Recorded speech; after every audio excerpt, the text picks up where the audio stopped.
Hello guys, welcome to my mini blog. ఈరోజు అయితే మా అమ్మ ఒక ఆన్లైన్ ఆర్డర్ అయితే పెట్టారు. ఆ ఆర్డర్ అయితే నేను ఇప్పుడు రిసీవ్ చేసుకున్నాను. దీంట్లో ఏమున్నాయో ఇప్పుడు చూద్దాం.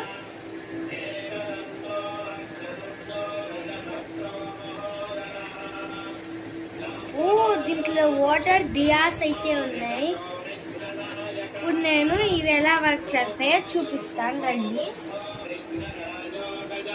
మనం ఆయిల్ కాకుండా వాటర్ సేవ్ చేసుకోవచ్చు. కొన్ని గ్లాసులో వాటర్ తీసుకొని లైట్ ఎలా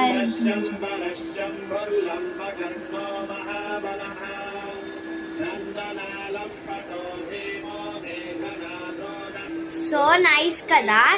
ఇవి కూడా మీకు కావాలి అంటే ఈ దీపావళిని మనం ఆయిల్ వేస్ట్ చేయకుండా వాటర్తోనే సెలబ్రేట్ చేసుకోవచ్చు ఈ దివాళీని. Thank you for watching this video.